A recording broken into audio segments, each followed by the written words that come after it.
This is the ChargePoint app, correct? I Correct. had no idea that ChargePoint had a function on their app that allows for organized queuing. You just circle over whatever charger. So if you want to go to Coliseum, you zoom in, you click join waitlist. It will let me know. It says you've been notified, and within a minute or two, it will tell me, hey, you have 5 minutes to decide if this is a good time for you to plug in. And then you just click accept, and then you get 20 minutes. And there's no penalty if you don't plug in 20 minutes. It's just a nice queuing system that they've set Now, up. welcome to another episode of Out of Spec Dave, where I've got someone really special that reached out to me just 2 days ago. His name is Whitaker Bennett. He's actually a junior at NC State down in Raleigh, North Carolina. He's like, Dave, I got this really cool story that I want to tell you about. I said, well, what does it got to do with? He said, Tesla Model 3s and also charging on campus. And when I listened to what he was saying, I learned an awful lot. And I was like, you know what? I got to have you on the show because they're doing things down there at NC State that I'm not aware of and I've never heard of. Now, maybe I'm just missing the boat, but I wanted to share what Whitaker's story a little bit. Great guy. We've become friends in the last 20 minutes talking, and I really want to share his story. So let's get into it.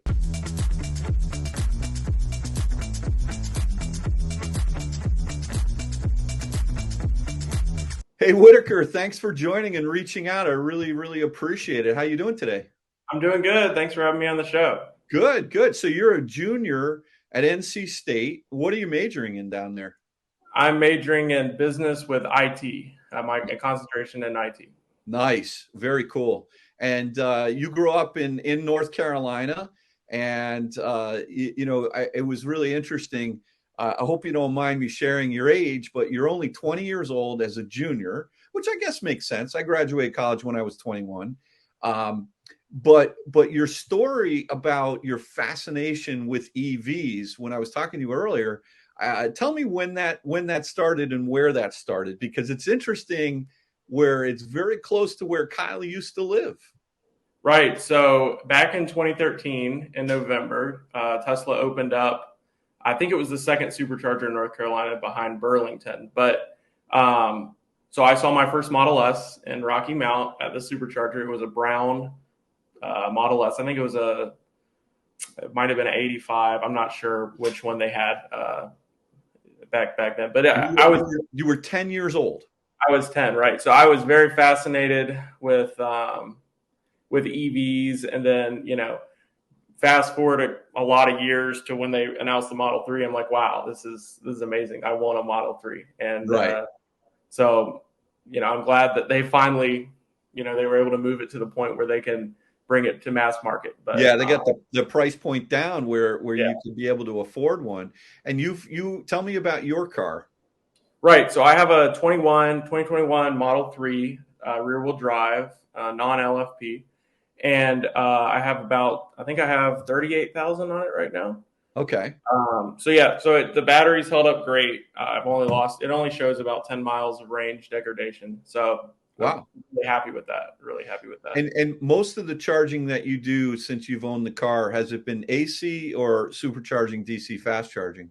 About 80% has been level 2 home charging, and okay. About 20%.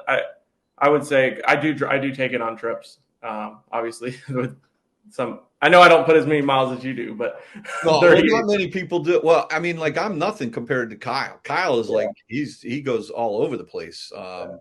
But now, was this Model 3 your first car?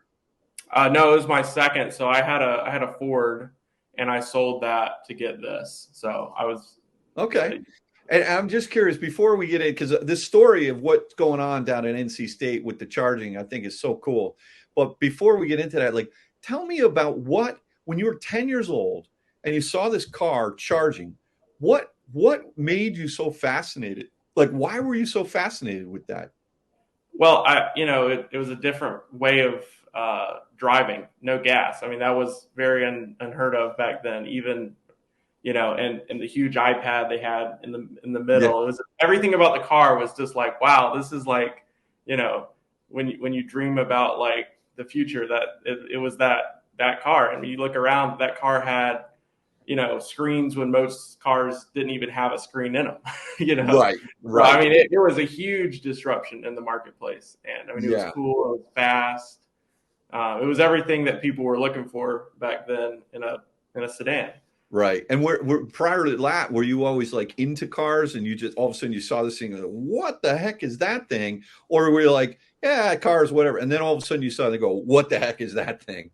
Well, I've always I've always liked cars. I was never one of those people who are like, oh, EVs aren't going to work. Like even then, I was like, man, this is pretty cool. You charge at home, you use the supercharger, which then there was hardly any superchargers, but Right, right. you use a supercharger if you can. But I mean, it was just a cool idea that you didn't have to go to the gas station. You didn't have to. I mean, you just drove the car. Yeah. When you get Well, home, that's very cool. So, one of the things that I'm a little bit fascinated about, and also a little embarrassed that I don't know about this, is your charging experience on campus. You kind of got grandfathered into a parking spot that you're super proud of, A, and B is ridiculously economical. And I want to hear that story about it and how you got one of these premier charging spots and tell me about that because I guess when I was in college, and I don't want to tell you what year that was, but we were lucky we had electricity, let alone electric cars. That's how long ago it was. Just kidding. But we didn't really think about, oh, well, I have an electric car and I want to charge it somewhere. And at the time there were only four level 2 charging stations on the entire campus. And NC State is not a small school. How many kids go there? Well, I think we're at 35,000, and I will say that's on main campus. So the way State is kind of set up is you have main campus, which has everything they offer, and then they stick the engineering kids on the other side. Western Boulevard is the big divide. That it's called Centennial Campus, main campus. So they do have a lot more chargers on Centennial, but that would be a 45-minute walk. So you wouldn't park there to go to go to class. Oh, wow. Like the school is on main campus, obviously. Okay, so now you show up freshman year, you got your car, and you're like, well, how am I going to charge it? Your parents live pretty far away, right? You're away from home, and you need to fuel your car. And it was interesting. You said to me, even though there are superchargers around, that was not something you wanted to really just go to on a regular basis, right? To rely on DC fast charging. Tell me why that was or why that is. Well, I mean, also from a convenience standpoint, I mean, I'm going to class, I'm trying to study. I didn't want to have to drive. I mean, the nearest supercharger is 5 to 10 minutes, but still, I didn't want to have to go drive, plug the car in, try to work in the car. I just wanted to. I didn't want this to be a negative of owning the car, like something that I have to go charge it. Like I like to run Sentry mode, so that obviously pulls, like from what I've noticed, it pulls about 3% a night on my car. Yeah. And Sentry mode is one of those blessings and curses at the same time, because like once you have it, you can't turn it off. Yeah. Because you want to see who's walking around your car or whatever. Right. But yeah, no, I didn't want it to be. I mean, supercharging isn't bad. I love supercharging. I mean, it only takes 20, 30 minutes to grab a charge. But I didn't want it to be. I probably would have sold the car if there was like I've looked at other schools like Elon University. They don't have any charging. None of the on-campus dorms. None of the. Yeah, you gotta go down to Burlington if you own a Tesla to charge. Right. So I didn't want that to be the thing. But anyways, obviously State had charging. I think they installed their chargers in 2016. But what's so special about what they were offering my freshman year, this was in 21, you paid $120 a year, and you got to park at it's Dan Allen or Coliseum. And Dan Allen is a grad deck. And so you can't park there unless you're a grad student. So I got to park there as a freshman.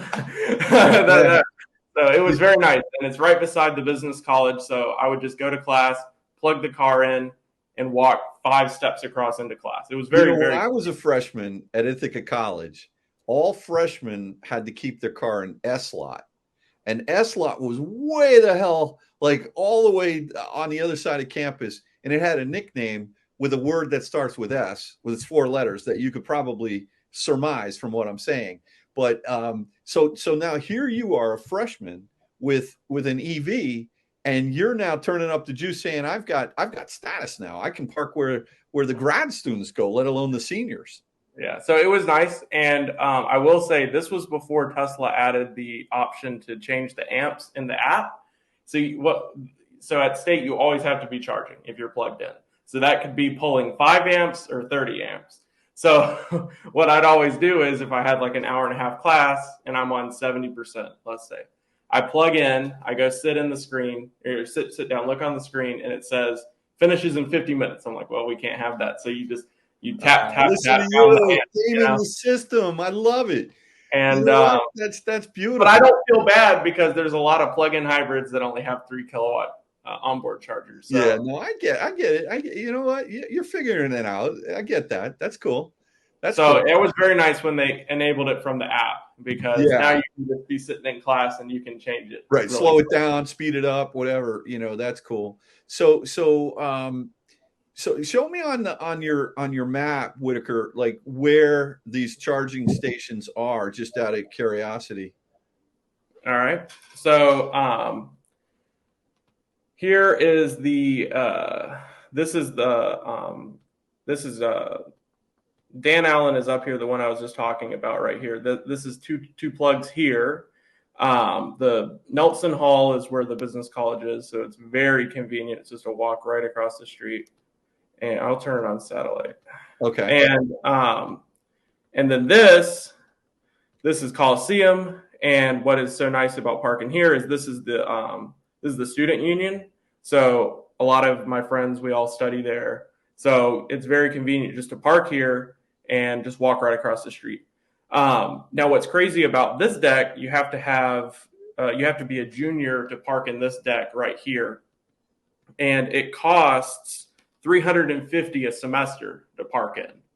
So, you can see how paying $120 for a year, you can park at both decks that would cost you $350 a piece. Really? Per deck. So it really adds up fast.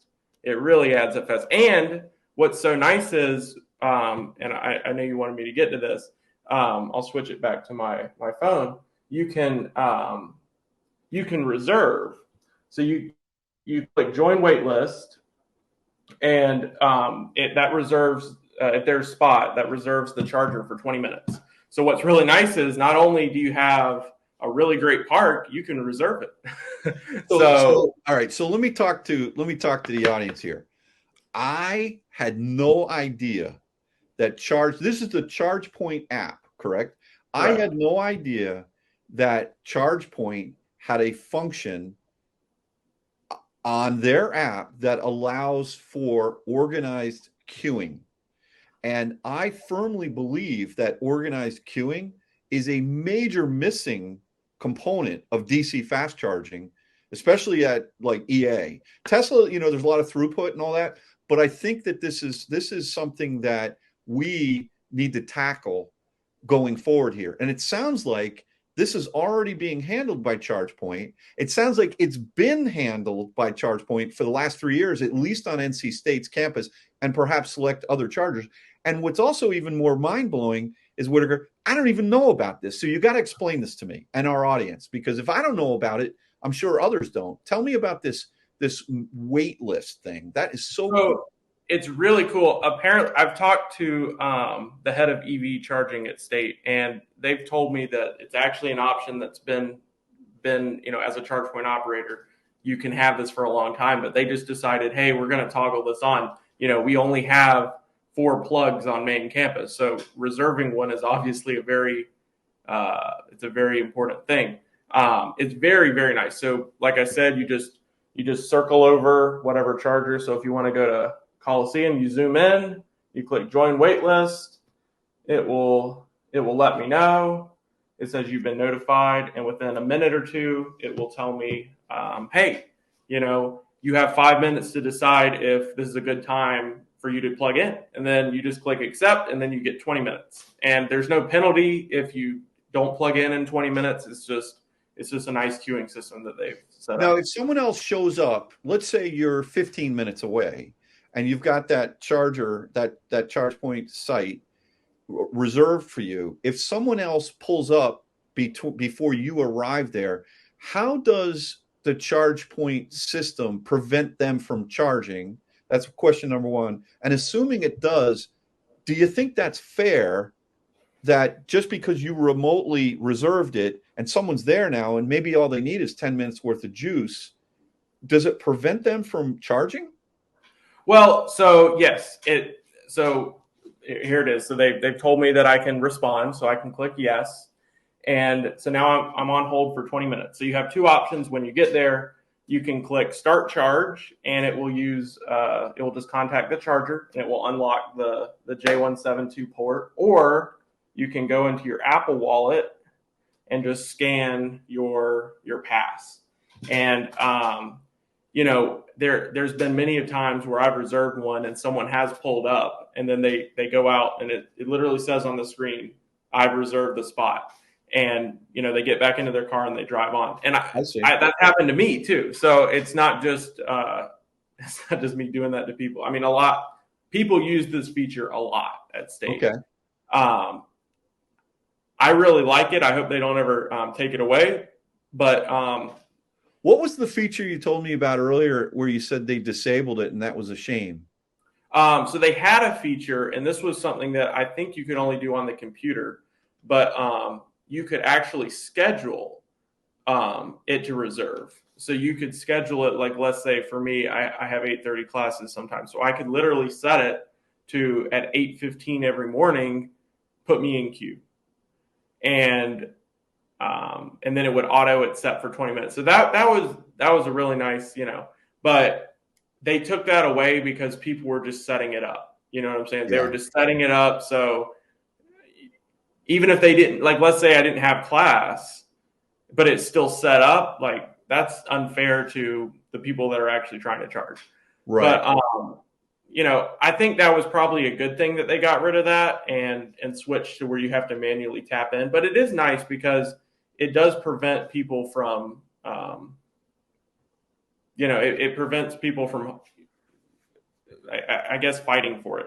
Right. You can do it on the app. Right. No, I think that makes a lot of sense. So, yeah, and then tell me about the billing then. Once you plug in, is it any ChargePoint site on NC State's campus that you can use and that gets billed to your account so in other words, you don't have to pay separate for that. It's just they know that you're an annual subscriber for $120 a year and you don't have to pay anything more? Or do you have to pay in addition to the $120 a year for the energy?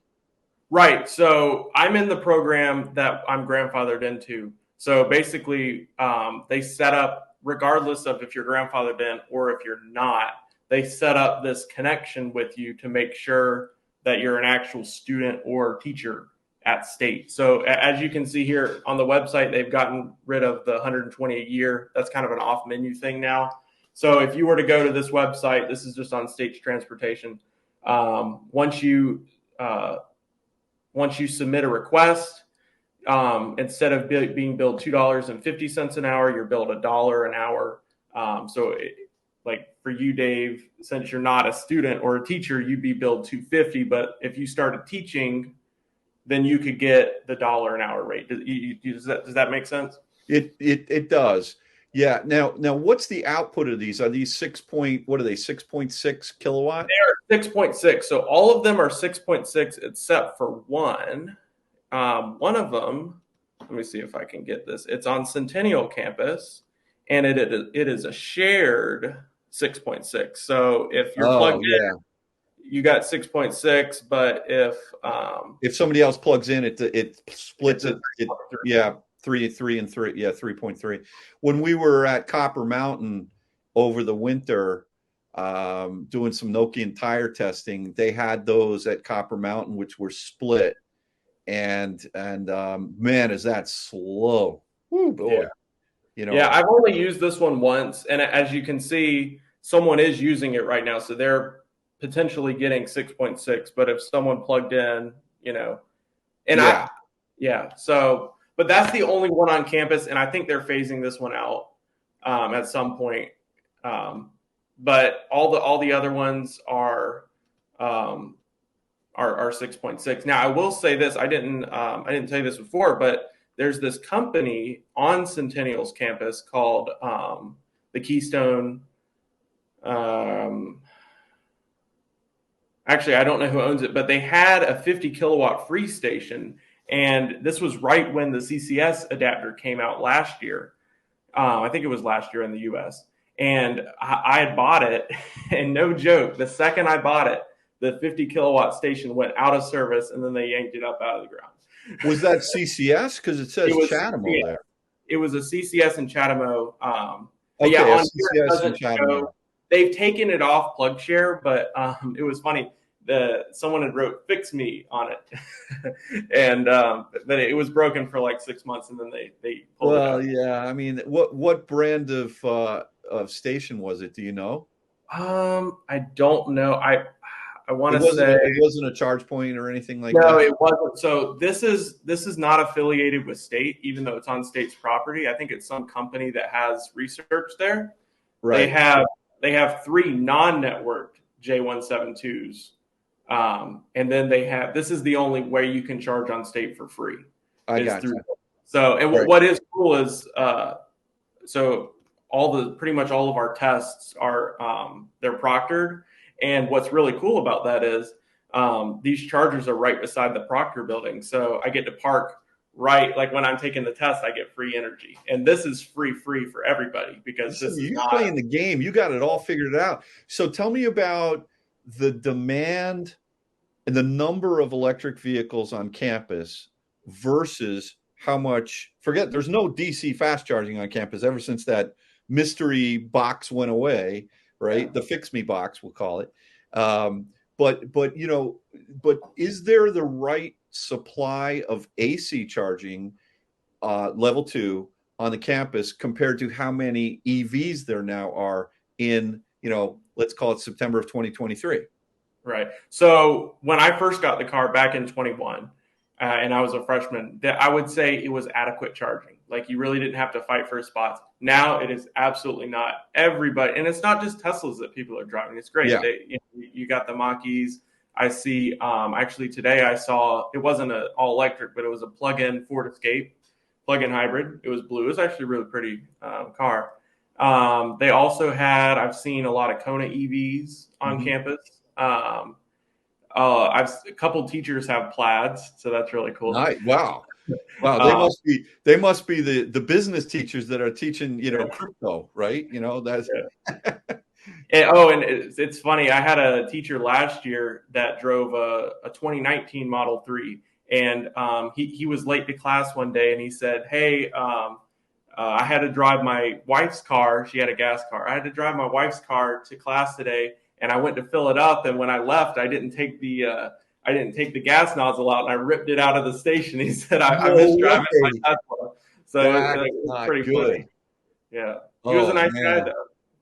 Oh man, that's crazy. I've had similar, nothing that crazy, but I know that when my wife Kathy was driving, I think she had a Mercedes C-Class or something like that, and I was like total Tesla guy back in the day, and with the Tesla, you just get out of your car and you leave, right? Yeah, so I was driving her car, and I was in downtown Stamford, which is a pretty, decent sized city, not quite as big as Raleigh, but a decent sized city here in Connecticut.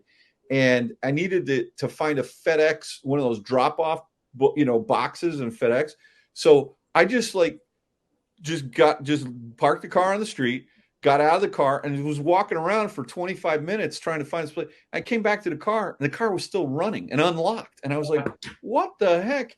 So, you get into these creatures of habit, even with the, when Kathy had her Genesis GV60, like, why is there a push button start on that car? Tell me, and thank you very much for this education on the queuing with ChargePoint. Hats off to them and hats off to you. I'm curious if anyone knows, please comment below. Is that a very common feature with ChargePoint level 2s at the majority of the stations, or is that just something that's really, kind of campus specific to NC State? I must be honest. Every time I charge level 2 on a charge point, I got my little card that I keep in my wallet, and I just tap it, and then it charges. Hopefully, Kyle, I think it does, which is pretty funny. And so then I just charge. So I've never really even used the ChargePoint app. So maybe I'm missing something, but comment below if that's something good. What I will say is that whatever technology that you're using every day to be able to reserve, we need more of that. And we need more of that at DC fast chargers.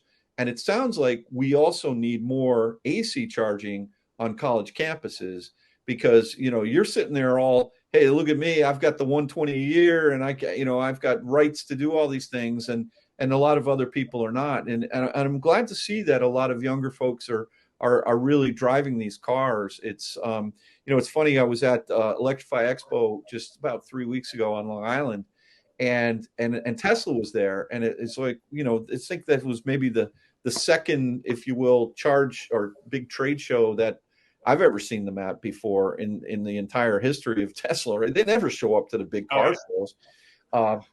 And in the seat, in the driver's seat, was this little kid. And he was like you when you were 10. And he was sitting in the driver's seat going like, I'm like, that's how you do marketing, right? And it's proven. Like 10 years ago, you saw that Model S. And of all colors, a brown Model S, right? Yeah, it was not the prettiest color, I have to say. Not the prettiest color. I mean, when you see them now, you're like, ooh, oh yeah, okay. They killed that color, pretty early on.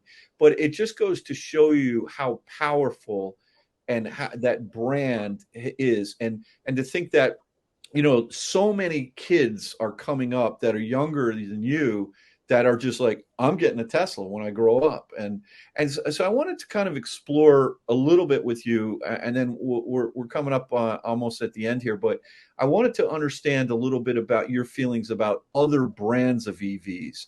Like, are you just totally like Tesla guy, or are you open to pretty much any EVs that are out there? What's your feeling about the state of affairs?